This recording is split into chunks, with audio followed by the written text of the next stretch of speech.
Good evening, everybody. Welcome to the next chapter of our adventure, finding our path through life, and with Mesilat Yesharim, Path of the Just. We're going to start the third parak this week, Mesilat Hashem, third chapter. Just a very brief background. As remember, we spoke about last week, the first thing a person needs to do when he wants to mount this spiritual ladder to become close to Hashem, which is the purpose of our life, is this thing called Zehirus, which we variously translated as watchfulness or carefulness. I wanted to say, if you wanted to give one word for it, the word should be think. The nature of a person is not to think, but the nature of a person is to follow his habits.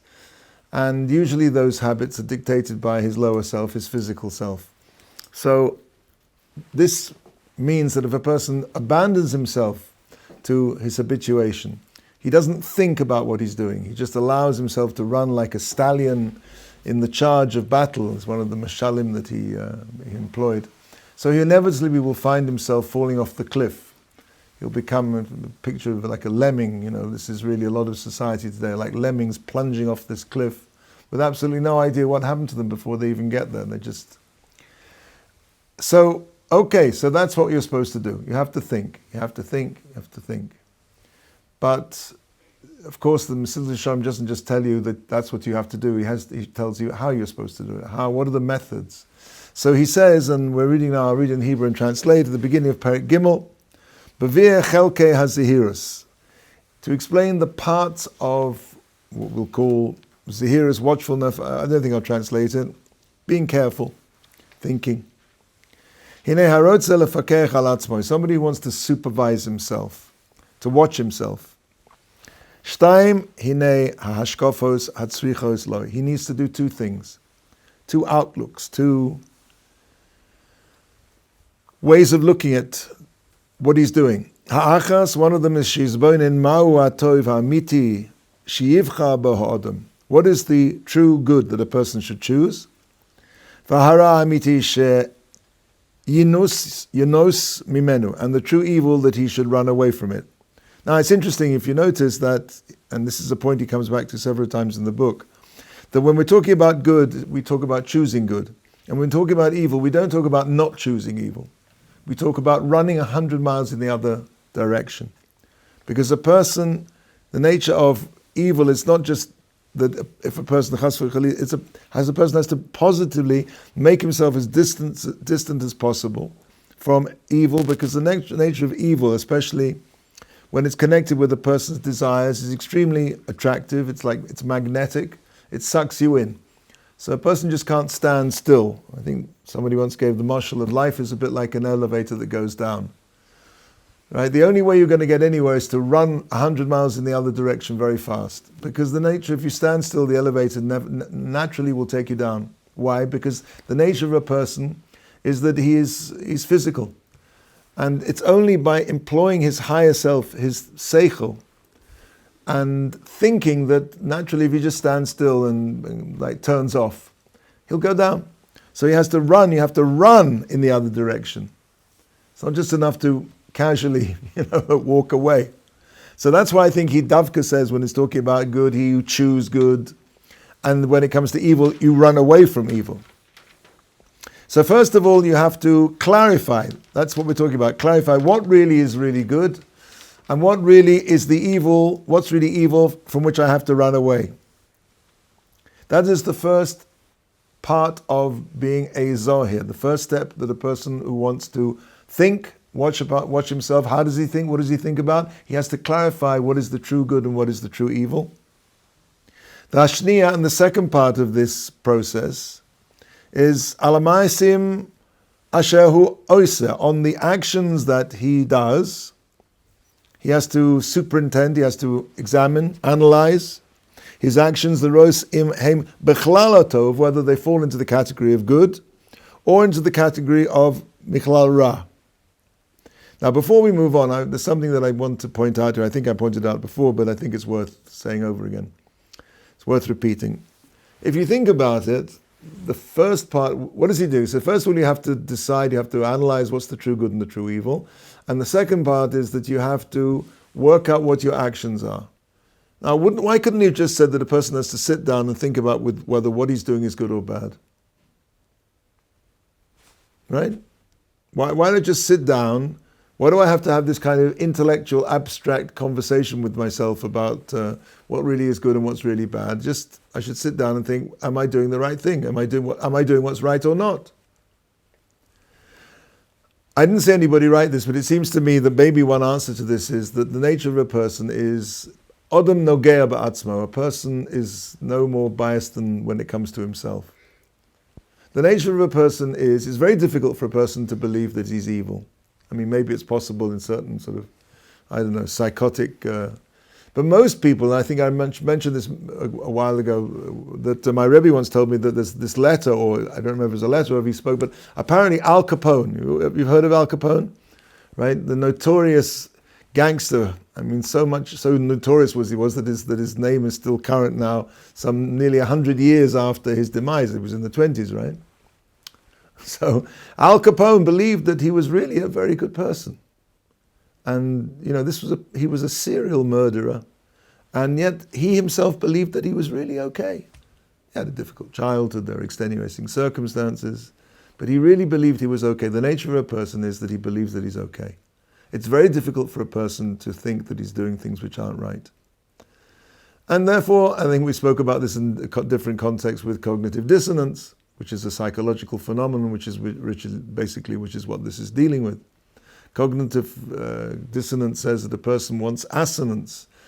He wants consonance between his actions and his beliefs.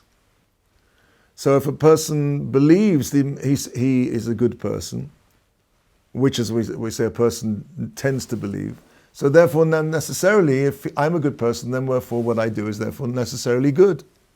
In which case it's a vicious cycle, and the person will never emerge with doing anything more than what he's doing. It's a self-fulfilling prediction. Because I'm a good person, therefore what I do is good, and therefore, by definition, there's nothing to be changed over here. A person will never get anyway that way. I think I gave you the parallel of cognitive dissonance example of a car. A person buys a car, and he sees this car in the showroom, it's beautiful, you know, gleaming, I don't know, yellow or something with chrome all over it. And he takes it out and he buys it and it costs a pretty penny, and he takes it out in the street and he's cruising around town, and it's really, you know, gewaldic. Everybody's looking at him and he's got his, you know, behind the wheel, he's having a great time there. And then he decides to take it out on the freeway. Now, this car is about as comfortable as a board on the freeway. It's noisy, it handles, it's like trying to steer a boat on the river. It doesn't handle well. Now, he's got two possibilities. He can either say, you know, hey, I bought a lemon. I messed up.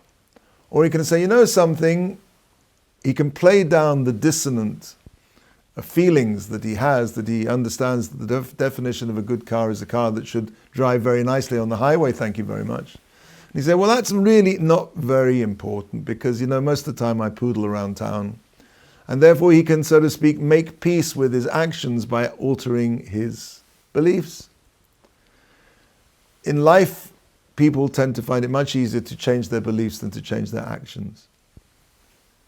It's much better to say, what I'm doing is okay, and maybe it's not so okay, yeah, but it's not so bad. You know, HaKadosh Baruch Hu is a nice HaKadosh Baruch Hu. He's not going to punish me. It's okay. I'm really, you know, I'm okay. It's not so bad. It doesn't, you know, really matter if. I think we've all had these voices in our heads at some point in our life, and we will continue to have them because that's the nature of a person. A person seeks consonance between his beliefs and his actions, and it's much easier to change your beliefs than your actions. Or, and it's beliefs, your views, your opinions.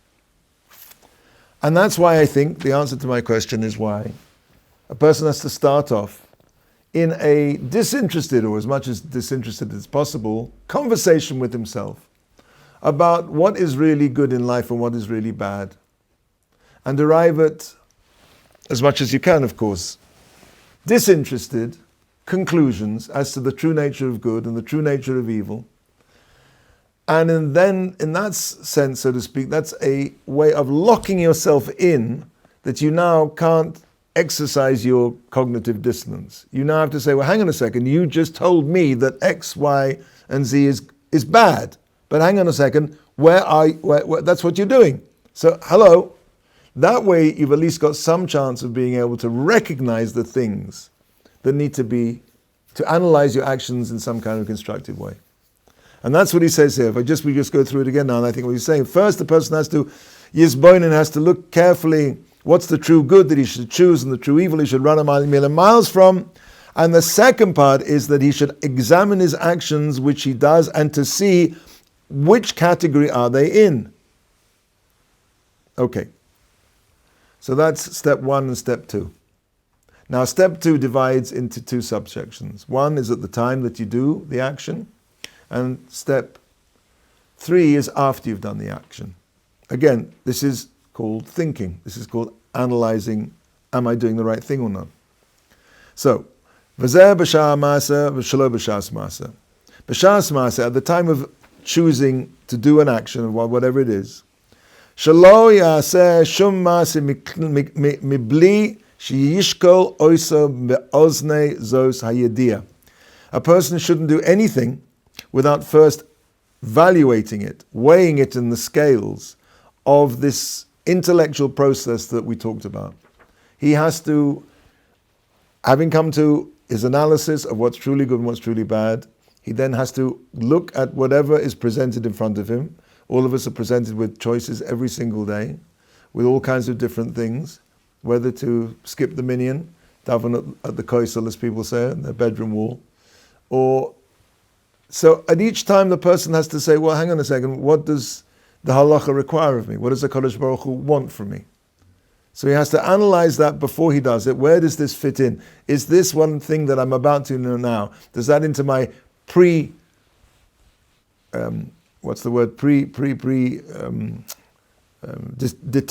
the things that I've already decided are good? Or does it fit into the other category of things that I shouldn't be doing? And so that's, the second part. Once you've decided what's good and what's bad, and now you have to evaluate your actions, you have to evaluate your actions before you do the action, to weigh that in the scales of that knowledge that you've already set aside in the first step, number 1. And also after you have done it. Now I think basically after you've done it I think what he's saying here is basically, let's assume that a person, and maybe we shouldn't assume this, but let's assume that a person made this shikul, hadas, this evaluation, and he decided that what he wanted to do was good. Let's take an example. He decided he's going to daven in his room because he didn't get much sleep last night, and if he goes to minyan, he'll be too tired to go to shir, so it's better that he davens at the wall. Now, and he does that. He davens at the wall. Now, afterwards, he now has to make another reevaluation. That thing that I decided, given my original shikul hadas, my original evaluation, was that true? Was that really true what I did? Or maybe that was just an excuse. Maybe he goes to shir and he falls asleep anyway. I don't know. Maybe that wasn't such a good choice. So a person has to evaluate the choices that he makes before he makes the choice and also after he's made the choice. B'sha'as ma'aseh, we said already, not at the time of the action, sheyale lefonov, that it should arise in front of him. Zichron klal ma'asov, the remembrance of all of his actions, v'yishkol osam, and retroactively he should now evaluate those kamokain in the same way, b'moznei hamishkal hazeh, with the same intellectual process of having his, decided what the true good and the true evil is. Liros,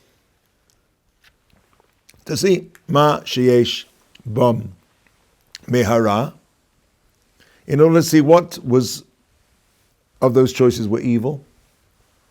Leman yidche oisoi, in order to push that away, to not make that same mistake again. Uma min atov, or also the other side, which is that a person should analyze his actions to see what was good about them. It's not just a question of being negative. A person should think to himself, you know something, that was a good choice. How can I utilize that? How can I be matmid in myself? How can I hatmada?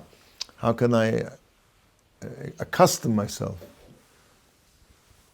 to do this same action, and also by extrapolation, other things which fall into this category? When a person does something and he evaluates and he says, you know, that was a good move, I'm glad I did that, I see that was right. So that should give him a certain consciousness of not just that particular action, but also he should be able to extrapolate, and to extrapolate that into, and plug that back into his life. And by this process of iteration, automatically, and we'll see this later on, automatically a person will grow. Because if he's honest with himself, he will start to weed out the things which are bad, and he will start to enforce the things which are good, which of course will make him instinctively more happy with himself. And when a person is happy with himself, he tends to grow and to be more receptive to growth. You know, one said, I think it was Rav Noach Weinberg Zatzal said, the opposite of happiness is not unhappiness, it's apathy. When a person, actually this is already Purim Torah about apathy, and Haman, Amalek, is the voice in a person that says, why bother? There's nothing going on here. Laced in, laced down, there's no judge, there's no judgment. That's the voice of Amalek. When a person does something which is good, instinctively his neshama feels this, and it gives him the proactiveness to be able to grow and to do more of the same thing. And on top of that, it also gives him this siyat dishmaya, that Hashem will then come, as we spoke about in previous weeks. Yeah, it says that im ein ani li mili, if I'm not for me, who is for me? But when a person is prepared to go to bat for himself, then Hashem will turn up and give him tremendous siyat dishmaya. So this process of evaluating what was good and deciding that I'm going to habituate myself, accustom myself. Again, habit. A person can choose his habits. We spoke about how the nature of a person without thinking that he will follow his habits to his detriment. But a person can also choose to have good habits. For example, I'll give you a very good idea of a habit you don't even think about. Did you make a decision whether to brush your teeth this morning? Assuming you did brush your teeth. I don't think so. Why? Because from the age of dot, your parents made you brush your teeth. Now that's a habit. That's a great habit. Because why? Because you see nowadays people's teeth are considerably better than they were in the 17th century, where they never heard of toothbrushes. But you don't think about it. It's just something that you do by rote, by habit. And habit's great, because what it can do is it takes what you've already learned, and it pushes it into a place of your mind where it allows you to concentrate in getting on with the more important things of life, or let's say the new challenges of life, which will require you to think. So having done this process of thinking, and having identified the good actions that you're doing, and having decided to strengthen those, eventually they will become habitual. And you will see that you are now doing things that maybe a year ago. Person comes into Osameach probably, and he finds many things are challenging, and he starts to do it, and then probably 6 months later he doesn't even think about doing it anymore. You know, maybe the first couple of months here he thinks, should I put on tefillin? By the end of the year, that's not something you think about. I get up, I put on tefillin. The problem is that afterwards you start to put tefillin on without any kind of kavana, with the rote, right? So that's a different problem. That's where habit can become destructive. But habit doesn't necessarily have to be destructive. Okay, that's a bit of a diversion, but let's get back on track here.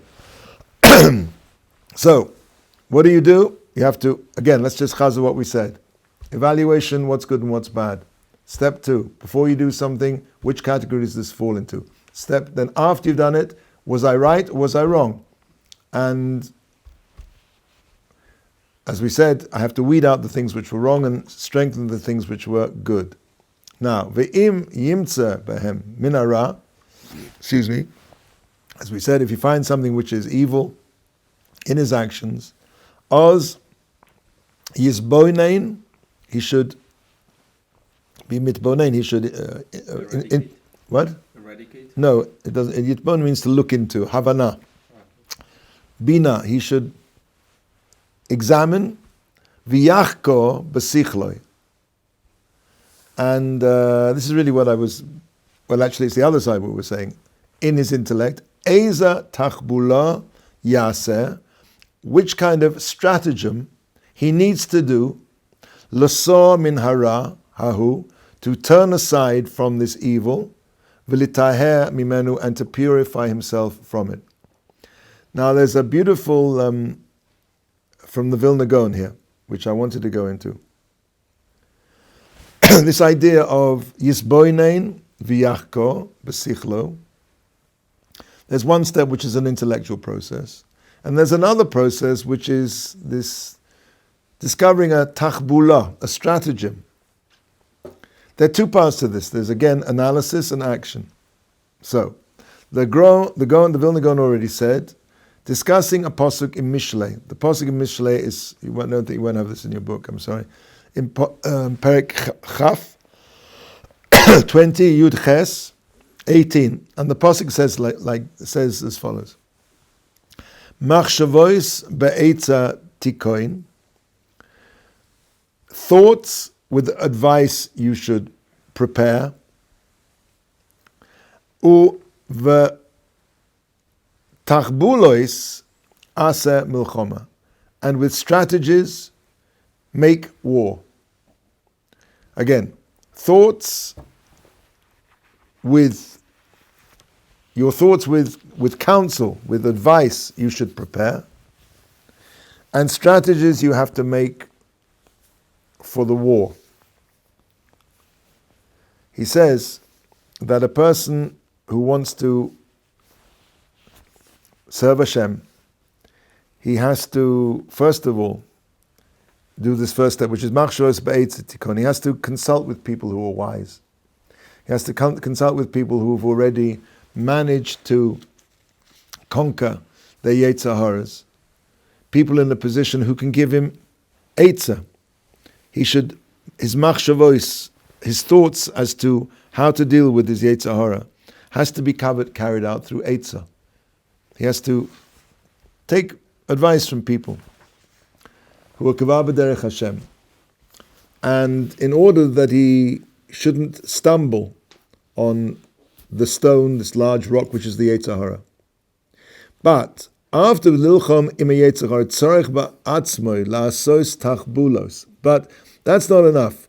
He now has to work out, based on that thought and that advice, ruses. How do you say? Stratagems in order to keep him away from the yetzer hara. It's not good enough just to have this advice, to consult with the wise and think out. You have to devise strategies for the future. And I think this is something actually that we've mentioned in previous times. That the yetzer hara is a malach. The yetzer hara, once he has you in his grips, is extremely difficult to escape. He's a malach, he's a spiritual power. But the yetzer hara has one thing which is a tremendous weakness, which he has only one tense in his head, the present tense. Now. Do it now. The yetzer hara will allow you to make tachbulot. He will allow you to make stratagems, to plan out how you are going to avoid him.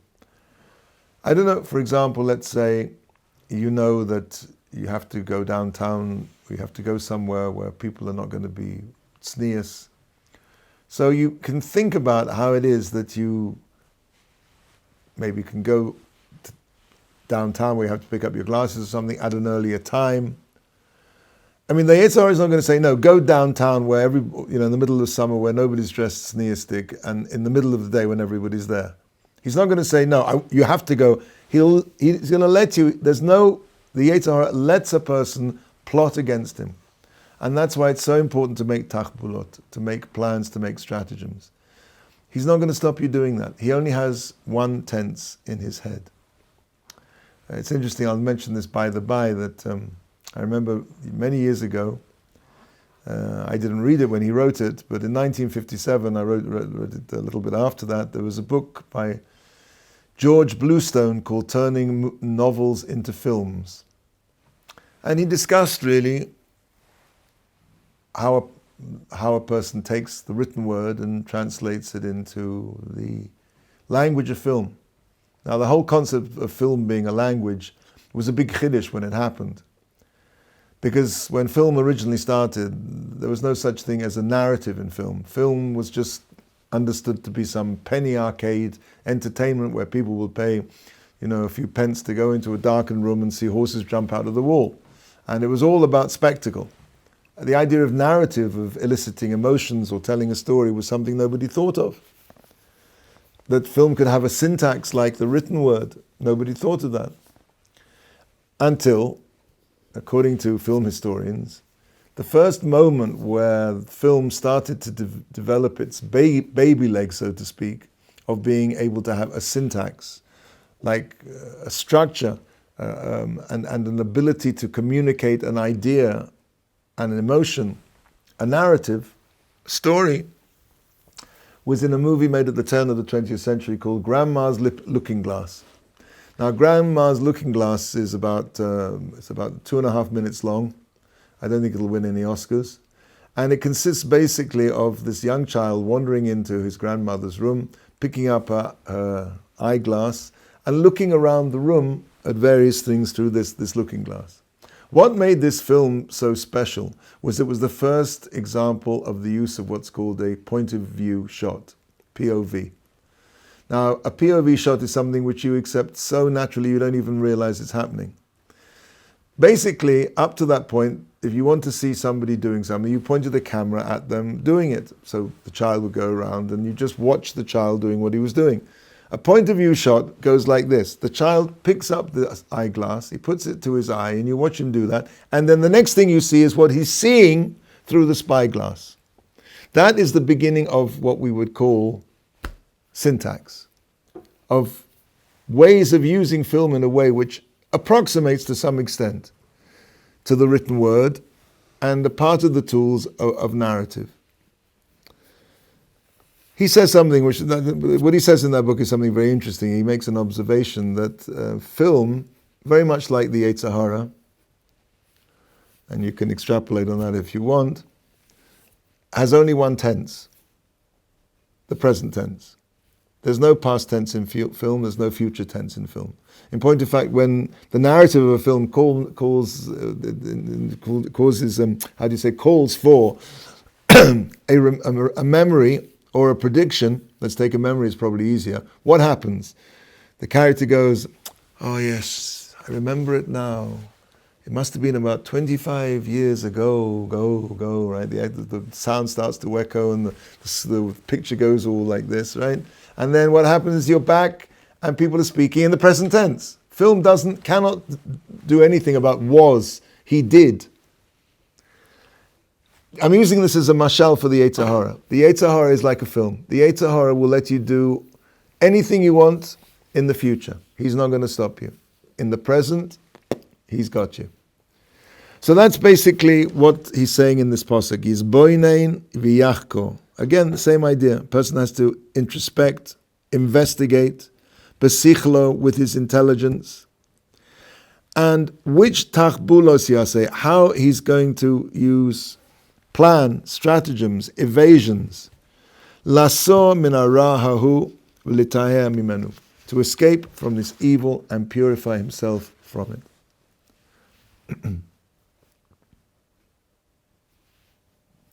Okay, I think we're going to pause here because I think to get into the next section, do you have any questions? How do you make sure that you analyze correctly, like no justification? Well, that's a very good question. The answer is aseh lecha rav k'nei lecha chaver. That's why there are rabbis, and that's why there are friends. So this is something you can discuss, and especially specifically when it comes to your application of what you may have assumed to be. Actually, there's some other point here that I wanted to... Yes, I missed out something here. Actually, let's go back. because I missed out an important point. I'm sorry. Yeah. So on this same idea, Yizboinon v'yachko b'sichloi, he has to delve into and to investigate with his seichel. Thank you for reminding about this.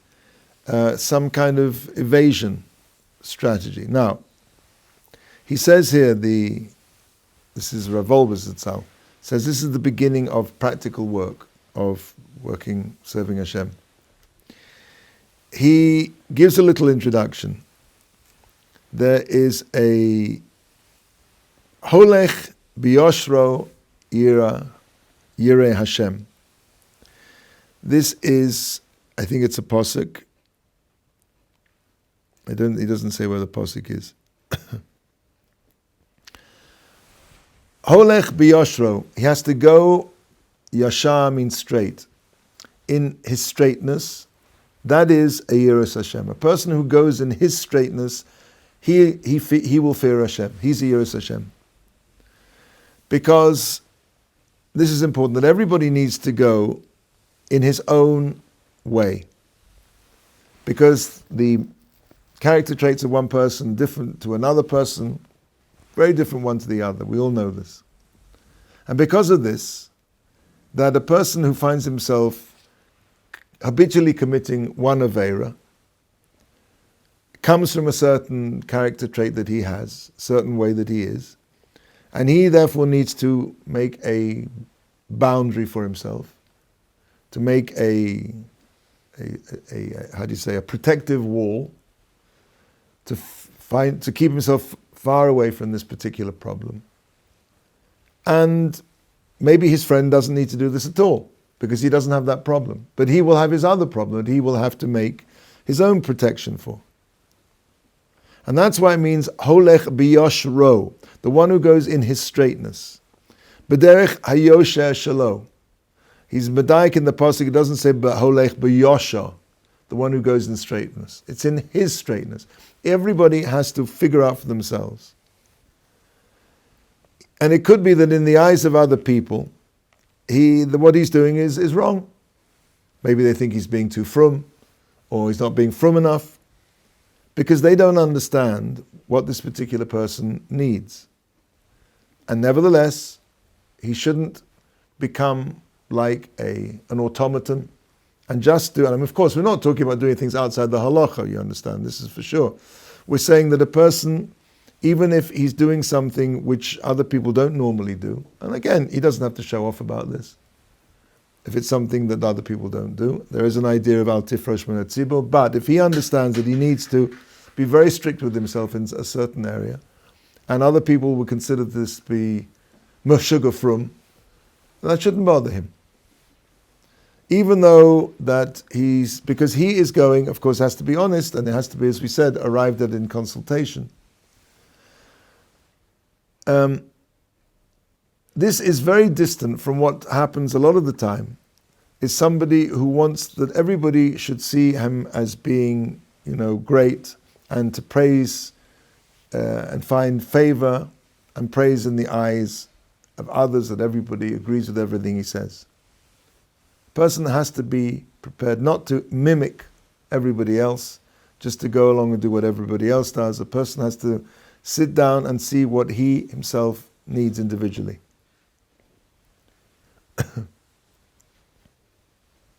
Yeah. That's basically what he says here. This is based on the Gra as well.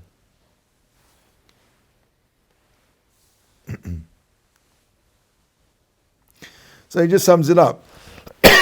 Based on this, therefore, a person, when working out how it is that he's going to avoid the traps that he knows he's prone to, he has to, each individual person has in an individual way, has to sit down and figure out his own problems, his own weaknesses, and his own solutions.